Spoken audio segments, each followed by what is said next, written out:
La corruption dans nos pays africains, c'est un gouffre. Nos pays africains se meurent à cause des corruptions. Je vais vous faire un petit récapitulatif d'un effet de corruption. Déjà, je vous donne l'information de la journée. Le Burkina Faso annonce plus de 2770 milliards de francs CFA perdus dans les mines entre 2012 et 2021, donc 10 ans. En 10 ans, on a perdu de façon banale 2770 milliards de francs CFA au Burkina Faso, donc de 2012 à 2021. Je vais faire un petit récapitulatif pour que vous voyez à peu près, parce que quand on donne les chiffres souvent, dans nos pays, quand on dit on a détourné 100 milliards, 200 milliards, 1000 milliards, 800 milliards, tout ça, beaucoup d'Africains ne percutent pas ce que ça veut dire. Je vais vous donner exactement ce que ça peut vouloir dire pour au moins ces chiffres du Burkina Faso aussi. 2770 milliards en 10 ans de perdus. Ça veut dire qu'on a vilipendé, qu'on a tué exactement combien d'emplois. On récapitule ensemble. Je vais sur une base. Ici, sur les rendez-vous africains, j'ai fait une vidéo où je disais, et ce n'est pas moi qui disais, je vous transmettais la nouvelle parce qu'au Burkina Faso, Ibrahim Traoré avait encouragé un monsieur à faire une grande production de farine de blé avec 15 milliards de nos francs CFA. 15 milliards. Le monsieur n'avait pas les 15 milliards, il s'est rapproché vers Ibrahim Traoré pour lui dire, bon, monsieur le président, vous avez encouragé qu'on fasse la production locale, j'ai arrêté d'importer, maintenant je veux produire, mais ce qu'on me demande pour mon unité de fabrication, de production, on me demande 15 milliards, je n'ai pas. Ibrahim Traoré lui a dit, ok, le gouvernement va te financer à hauteur de ce qui te reste, mais après tu rendras au gouvernement selon telle échéance. Le monsieur a validé et en moins de quelques mois, l'usine a vu le jour. Total des investissements pour cela, 15 milliards de nos francs CFA. Qu'est-ce que le monsieur a créé comme plus-value au Burkina Faso? Et on va partir sur ça pour voir combien est-ce que 2770 milliards peuvent avoir tué comme job, comme emploi au Burkina Faso.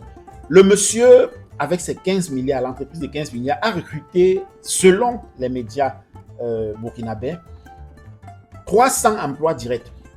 300 emplois directs. Donc, des gens qui sont contractuels de l'usine, de l'entreprise et qui, voilà, donc 300 emplois directs et 6000 emplois indirects. 300 emplois directs et 6000 emplois indirects. On commence les calculs.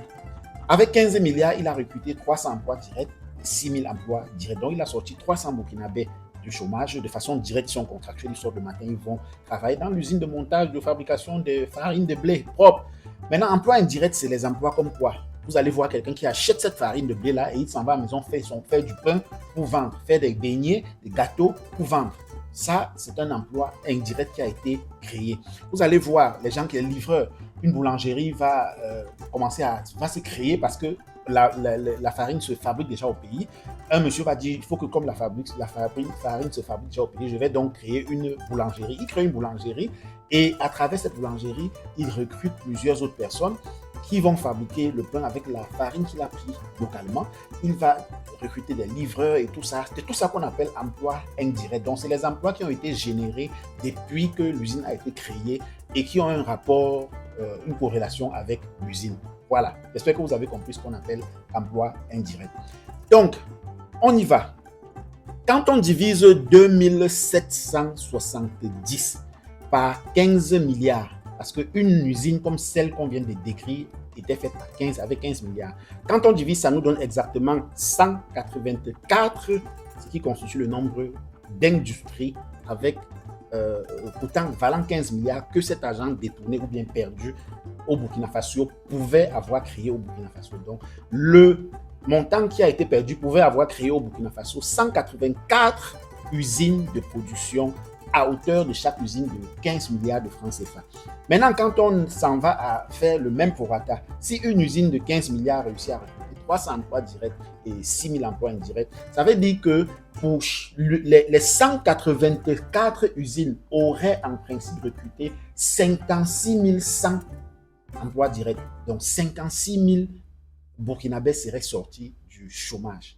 56 000, ça c'est juste les effets directs de ce qu'aurait pu avoir ces 270 milliards 2770 milliards. Donc 56 100 Burkinabés seraient sortis du chômage, auraient eu un emploi direct, contractualisé, normal, bien, et ils feraient carrière dans avec cet emploi s'ils étaient restés employés modèles. Donc, ça, c'est pour les emplois directs. Maintenant, les mêmes 184 industries auraient créé, ça, c'est tout simplement en multipliant les 6 000 pour chaque entreprise, auraient créé, tenez-vous tranquille, 1 122 000 emplois indirects. Est-ce que vous voyez ce que ça veut dire? Qu'en principe, cet argent qui a été perdu dans les mines au Burkina Faso aurait créé 1 122 000 emplois indirects et 56 100 emplois directs.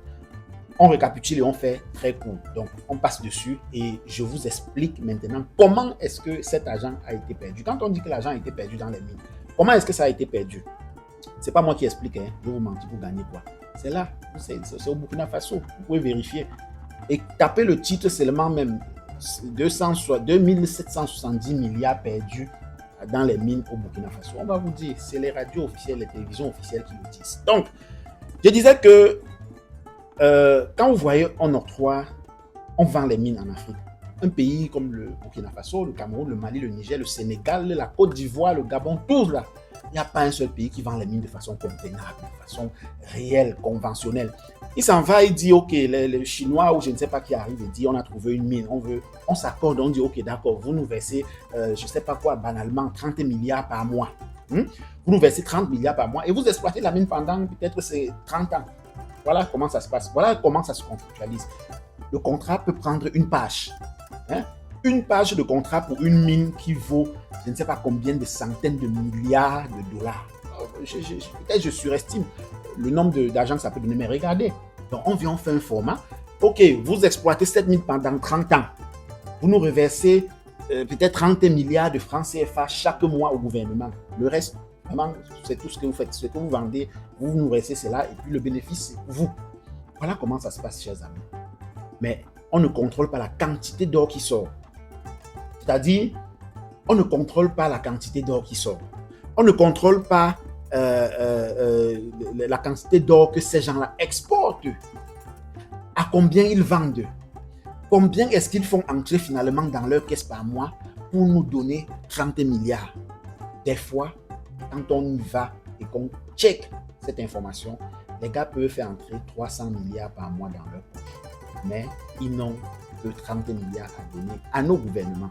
Ça, c'est parce qu'on a fait des contrats à la hâte, à la va-vite, sans expertise, sans suivi, sans aucune logique. Et c'est de cette façon que le Burkina Faso a perdu 2770 milliards en 10 ans dans les mines. C'est tout simplement époustouflant. Époustouflant, c'est fatigant. On a du mal à croire que nous sommes humains comme les autres, en fait. Parce que finalement, on a l'impression que ces gens-là ne nous respectent même pas parce que nous, en fait, nous ne nous respectons même plus. Comment on offre ce genre? Et ça, on le fait erreur sur erreur. Là, on est en train de faire une vidéo, on le dit, mais vous allez voir, si dans une semaine, un pays africain, un président est en train de vouloir offrir une mine ou bien vendre une mine, ils vont vendre dans les mêmes conditions. Et c'est comme ça. Donc, le Burkina Faso a décidé quoi? Qu'est-ce que le Burkina Faso a décidé de faire? Donc, ils ont décidé de revoir ces contrats, ils ont analysé, ils ont vu et ils ont décidé de revoir la manière d'octroi des contrats de mines aux entreprises minières. Désormais, on va évaluer tout ce qui va sortir. On va évaluer tout ce que vous êtes sur votre business plan prévoit faire sortir. Donc, si vous mentez, on vous retire le contrat. Vous dites, la mine qu'on a vue est susceptible de produire 300 milliards par mois. Peut-être, je ne sais pas, 20 000 barils de pétrole ou bien, je ne sais pas combien de tonnes d'or. Ce qui vaut exactement 300 milliards par mois. Vous déclarez ça au Burkina Faso. Voilà ce qu'on est censé retirer. Nos exploitations peuvent prendre en termes d'investissement peut-être tel montant. Le Burkina Faso dit OK. Après ça, nos gains seront environ de 100 milliards. Gains bruts, 100 milliards. Le Burkina Faso dit on fait 50-50 ou vous laissez. C'est comme ça qu'ils ont décidé de négocier prochainement. Ou alors, vous nous donnez 70 milliards, vous prenez 30 milliards. Ou alors, vous laissez. C'est de cette façon. Et ce n'est pas tout. Ce n'est pas parce qu'on vous a donné ça, OK, d'accord, vous venez version. Non. le Burkina Faso viendra contrôler si effectivement c'est ce que vous avez déclaré sorti qui sort. Donc à chaque fois qu'il y aura des sorties de mines, le Burkina Faso va contrôler. À chaque fois, chaque fin de trimestre ou fin, on va évaluer pour voir si ce que vous déclarez est effectivement ce que vous avez fait sortir. Et ainsi de suite, ainsi de suite. Maintenant, le problème qui se pose, c'est quoi? Tel que les gens, tel qu'ils ont mentionné, là, c'est la Cour des comptes du Burkina Faso qui déclare tout ce genre de trucs, la Cour des comptes. Et le gouvernement prend après, dit, OK, prochainement, on va aller dans ce sens. Maintenant, vous savez que l'or, les mines, c'est des secteurs qui brassent beaucoup d'argent. C'est des gens qui sont porteurs de trop d'argent. Donc, il est vraiment difficile de réussir à ne pas se faire corrompre. Prenez-vous, par exemple, qui est très loyal, très loyal. Vous arrivez dans un secteur comme l'or et vous êtes envoyé par le gouvernement d'aller contrôler. Vous arrivez, vous contrôlez et vous vous rendez compte qu'effectivement, il y a détournement de grosses quantités d'or qui sortent. En évaluant, ça vous donne peut-être 250 milliards d'or qui sont sortis en 3 mois. 250 milliards d'or qui sont sortis illégalement en 3 mois. Vous décidez de faire un rapport et de remettre à votre gouvernement. Et quand vous décidez de remettre à votre gouvernement, pour que votre gouvernement vous donne peut-être 500 000 francs à la fin du mois ou 1 million de salaire à la fin du mois, peut-être avec des primes ce mois-là parce que vous avez démantelé un réseau de peut-être 1 million. Voilà, vous gagnez environ 1 500 000 par mois, n'est-ce pas? Or, ces gens-là, ils voient que vous êtes en train d'aller démanteler 300 000, 200 milliards de francs. Ils sont prêts à vous donner 100 millions. Donc, 100 mois de loyer, de salaire. 100 mois de votre salaire, ça fait combien? Ça fait 10 ans de votre salaire et plus même parce que votre salaire c'est 500 000, 10 ans, 20 ans de votre salaire qu'on vous donne cash d'un coup. Si vous n'êtes pas quelqu'un de formé, vraiment, avec un cœur patriotique, patriotique, si vous n'êtes pas quelqu'un de loyal, légal, loyal, je ne sais pas comment dire, vous ne pouvez pas refuser cette occasion. Vous allez prendre. Vous allez prendre. Des fois, c'est accompagné de quelques petits avantages, une voiture, je sais pas, vacances avec la famille, prise en charge dans le pays qui exploite. Par exemple, si c'est la Chine qui exploite, on vous promet peut-être 2 ans de vacances chaque année, prise en charge par le gouvernement chinois. Voilà. Et c'est comme ça que la difficulté reste. Maintenant, il faut quoi? Il faut changer les mentalités africaines pour être sûr que ce genre de contrat va pouvoir être contrôlé. En Europe, ça se contrôle facilement parce que les mécanismes et les systèmes sont très huilés. Très huilés. Ce n'est pas une seule personne qui contrôle. Donc finalement, c'est tout un réseau qui est mis sur pied pour contrôler. Donc vous ne pouvez pas. Ça distrait souvent, mais ça distrait un réseau. C'est pour ça que vous allez entendre les réseaux de mafia. C'est les trucs qui existent en Europe. Les cartels, les mafias. Donc, puisqu'on a blanchi un dossier, on a mis là, il faut. Et c'est ça. C'est tellement gros des fois que à des moments, quand on se rend compte qu'on risque de démanteler le réseau, ça commence à faire les films que vous voyez. Les trucs que vous voyez dans les films, il faut qu'on élimine quelqu'un, on est prêt à éliminer toute une famille, à faire des chantages, kidnapper les enfants pour dire aussi. Bref, et tout le bazar. Dites-nous ce que vous en pensez en commentaire. Est-ce que Ibrahim Traoré est à la mesure de faire ce contrôle-là et de pouvoir gagner cet argent, garder cet argent, faire le Burkina Faso, économiser cet argent pour créer de l'emploi au Burkina Faso? Point d'interrogation. Est-ce que dans vos pays, c'est possible aussi? Point d'interrogation. Savez-vous combien est perdu dans vos pays pour les mines chaque année? Point d'interrogation. Dites-nous ce que vous en pensez en commentaire. C'est toujours avec un grand plaisir que nous lisons. On va vous dire à Bimte pour le moment.